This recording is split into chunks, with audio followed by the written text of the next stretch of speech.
Welcome back to Popes and Pylons. Let's talk a little bit about the new achievements in the upcoming Emperor DLC for Jupiter Universalis 4.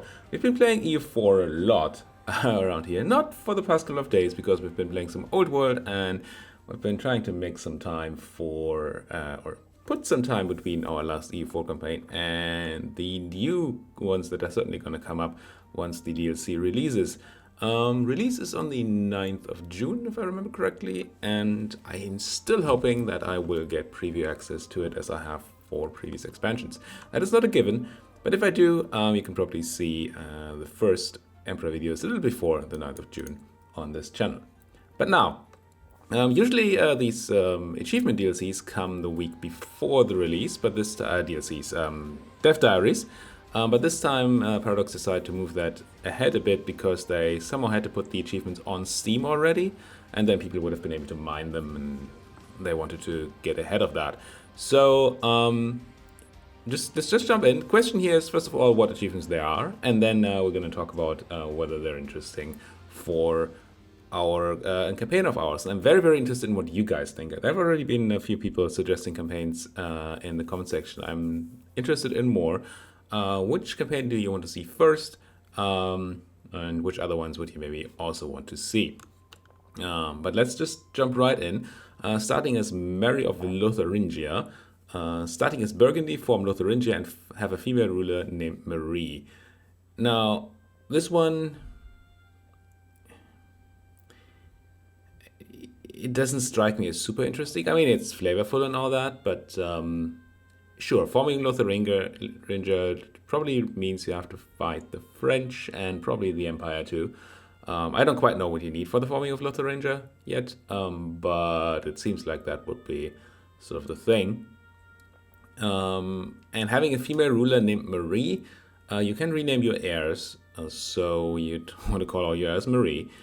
And then you just have to hope to get a female heir, which is not... I don't consider that a particularly interesting game design decision there, or a gameplay decision. Now, there might be, of course, an event, especially an event for Burgundy, that gives you a ruler named Marie or something. I don't know, or a female ruler at least. I don't know if that's the case. But this whole second part about the female ruler, it's all about the flavor. I don't think it's much about the gameplay at all. So let's really start as Burgundy, form Lotharingia, which might be combined with other achievements and then maybe be interesting, but I assume that this in itself is not super rough to do. Sure, we could go for a hard or very hard campaign, maybe make it a bit harder. That might be alright. But still, doesn't seem like the super difficult achievement that we're kind of looking for here. Still, I like it being, I'm not complaining about it or anything. It's just probably not for me so much. On the roads again, oh, here we go. the puns, they're coming. Starting as the Knights, conquer and core Constantinople, Jerusalem, and Antioch. Now,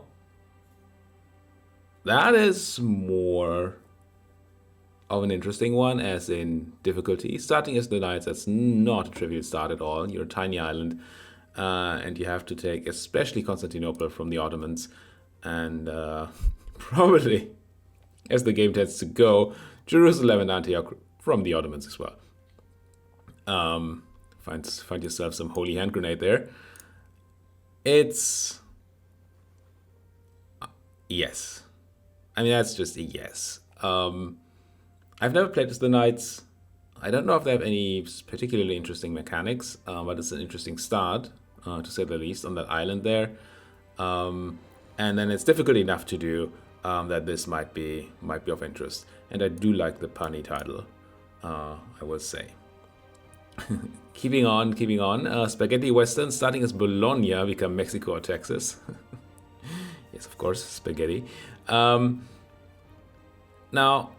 I assume that Bologna is going to be a one-province minor in Italy in the upcoming update. It doesn't exist, I believe. Pretty sure it doesn't exist even as a releasable nation in current EU4. So I could just assume that it will be a one-province minor in Italy. As that, probably pretty powerful as one-province minors goes, because Italy is such a powerful place to be in. But still, you'd have to deal with all the Italian infighting, and then you have to colonize. You have to get over to Mexico or Texas, and then probably do some sort of culture shifting to be able to form Mexico or Texas. This could be a target for some sort of exodus strategy. So you start as Bologna, you rush for colonization, try to get your hooves over to the Americas, and then just abandon your Italian holdings. Don't care about continental infighting and just take over, especially all the Mexican tribes there, and do the forming of that. That might be the best way to do this. That's a thing you might be able to do in multiplayer. Not that I'm an expert, but I hear that exodus strategies are a thing in multiplayer. So if you're trying to go for an achievement in multiplayer, I don't know if you can get them. You probably can't get them.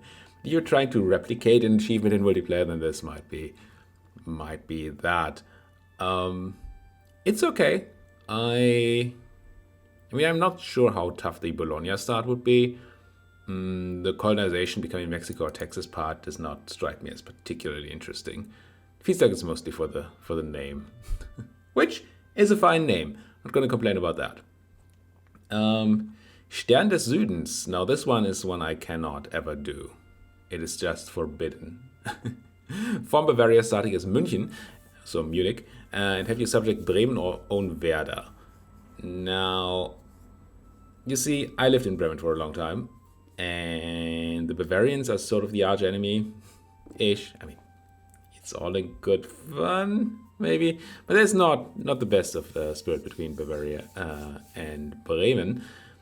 And having the Bavarians come up and subjugate Bremen.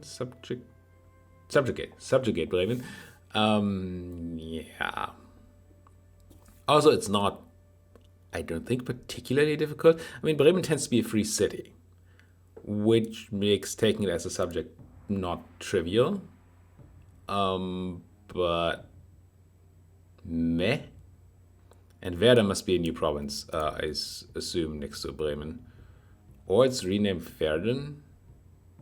Probably not, though. That's different things. It's probably a new province. There's a lot of map rework that's happening in the expansion. So, I mean, I get where this flavor comes from. If it was the reverse, I might do it. I might just do a reverse Stern des Südens. Stern des Nordens, and starting as Bremen, have your subject Bavaria own, I don't know, Vienna or something. Stiff upper Lippe, again with the puns, as Lippe own all of the British Isles. Now, this one is interesting to me because it's very close to where I was born, and it's pretty much where my father is from, Lippe that is. So that gives me some sort of personal interest in this one. Owning all of the British Isles as a probably pretty tiny German minor is not trivial. Got to do a bunch of expansion inside the HRE, which we all know it's an interesting thing. Although I don't know how much that changes in the new expansion, but I assume that it's still going to be interesting, right? So playing as a minor in the HRE would be a nice start, and then owning all of the British Isles just means you have to become powerful enough to actually have a navy and to take out the Brits. And, you know, that could be an interesting target in of its own. And it allows us to play in the HRE, which is something I definitely want to do in the new setup. Now, checks and balances. Come on with the puns. Starting as Bohemia, grant at least 2 privileges to each estate while having at least 50% crown land. This is playing with the new DLC mechanics, the rework of how estates work, and there are always these kinds of achievements in there. They just highlight new mechanics and make you use new mechanics. I doubt that the Bohemian part really has anything to do with it except for the punniness of the whole achievement. So yeah, okay. If you want to play as Bohemia, sure, go for it, but otherwise I don't find this particularly appealing. Don't be silly. Starting as silly. Form another nation. Now, I have no clue where silly is or what it could be. And I don't know if it's just in there for the pun. Silly. Can I Google that? Oh, it's a city in Slovenia. Apparently. So probably another small new one province minor.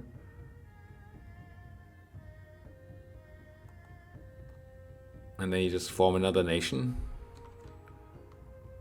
I mean, I'm gonna have to see the map and to see how powerful these miners are, to see how interesting the starts are. Maybe it's an interesting start, but I'm not overly convinced.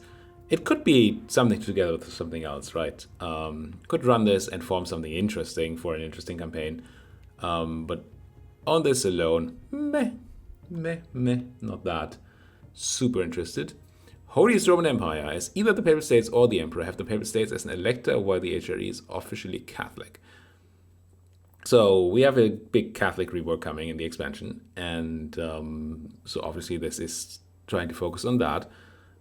And having the Pope as an elector, so you have to have the Pope in the HRE, which, unless there are new mechanics for this, which there might be, is not trivial to do unless you're the Pope on your own, or yourself, that is. I've not been very successful in the past having people join the HRE. But then again, reworks of the HRE mechanics might change this. And I haven't read all the dev diaries on that, so I don't quite know. I will have that before we start. And if you have, please feel free to let me know in the comment section whether you know how this would work. Otherwise, this seems like a thing you'd most likely to be able to get to be the Pope yourself. Join the HRE and become an elector, and of course fight for the HRE staying Catholic, which, filthy as it is a thing one could do and we've done before. I'm kind of tempted to play as the Pope for this, for the first campaign, because I am looking to see all the new mechanics, especially the Catholicism ones and the Empire ones, so this would be a nice mix of that. But we already have a long papal campaign from a while ago, so yeah, let me know whether you want to see more Pope or something else instead. Inner turmoil. Starting as the Isles own 20 provinces by 1500, none of which are on islands. Now this one, that's a doozy. That's an Eat Your Greens level achievement, I think. Because the British Isles, including Ireland, are islands. So you start as a subject of the Scots, the Isles. It's a great place, I love to be there, but it's not the most simple start. And then you have your traditional 56 years to leave the Isles, not the Isles, but the islands, get out of the British Islands, get onto Europe or Eurafricasia proper, grab 20 provinces, and then get rid of your starting provinces. I assume, if this says none of which are islands, I don't know if this means none of your provinces can be on islands, or if you need 20 non-island provinces.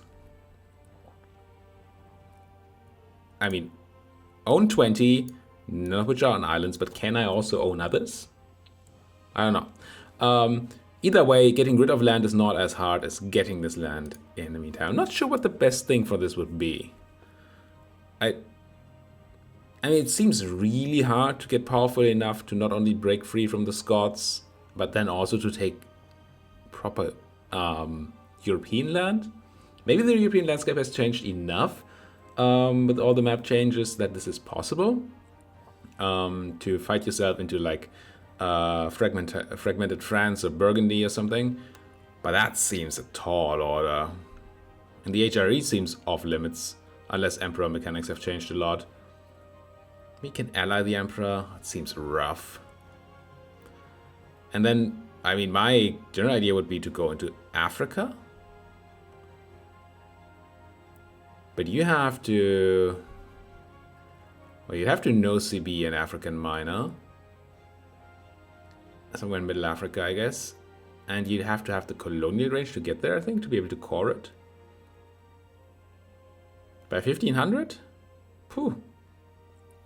I'm very, very tempted. I mean, you can hear that, right? I'm very tempted to try this. It might need a few tries. Might need some experiments with the strategy, because this is, yeah. But I do like timed achievements, and this one is it's a head scratcher. I like it. Moving on, Kingdom of God, with an image of Duplo here, Paradox developer. Starting as the Papal State, become the Kingdom of God. We've become the Kingdom of God before. There have been slight changes to it in that you no longer stop being the Pope. It doesn't. It used to disable the whole papal mechanics, the Cura mechanics. It doesn't do that anymore, so you can actually do it without screwing over your papal run. But I don't think the requirements for it have changed. At least I didn't read about that. And yeah, we've done this. If we do a papal campaign, sure, we'll do it again. But this is not interesting to me on its own.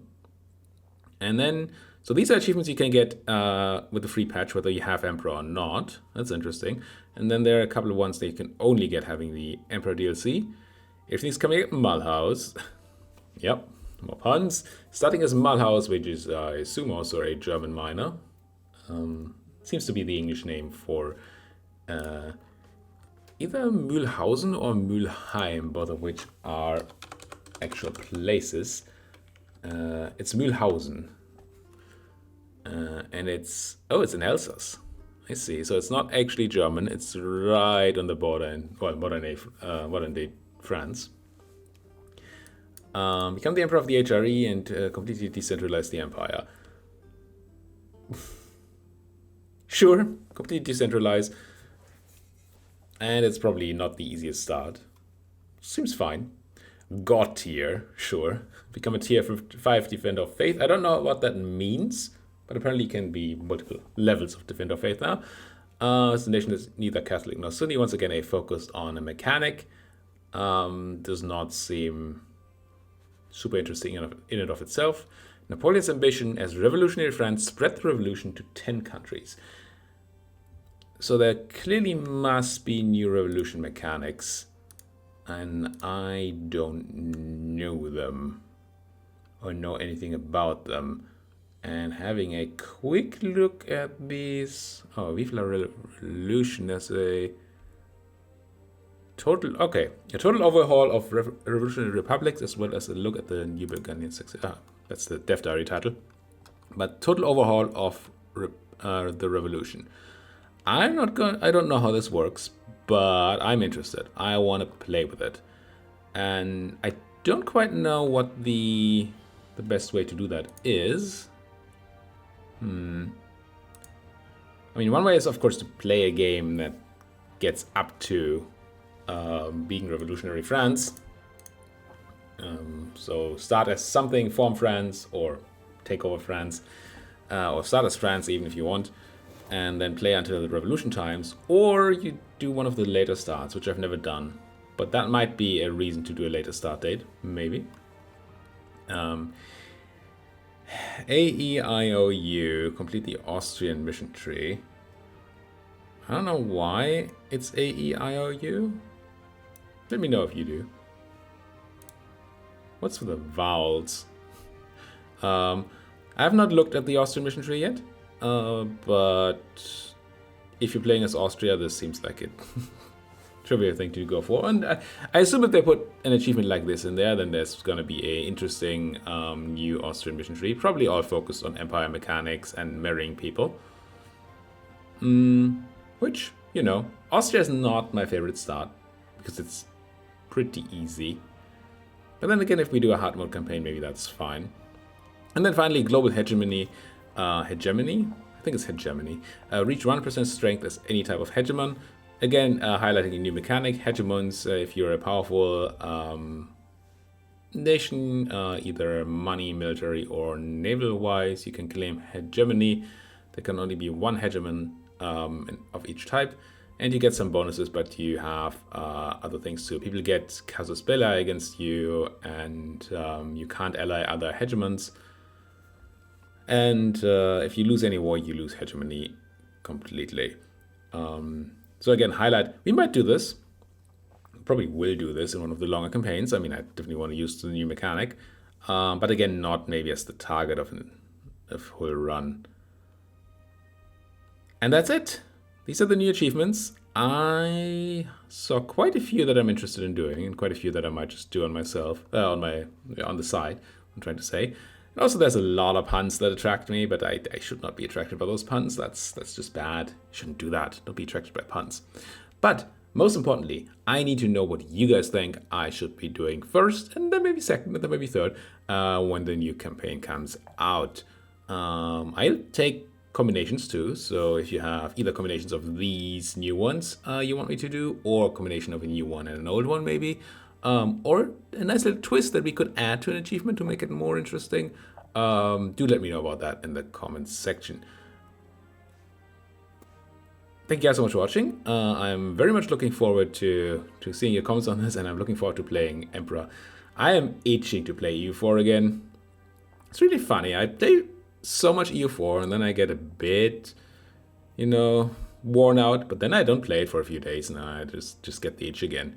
So let me know what this is, and then as soon as I get my hands on the game, I'm gonna jump right into playing one of these. Thank you guys for watching. See you guys next time.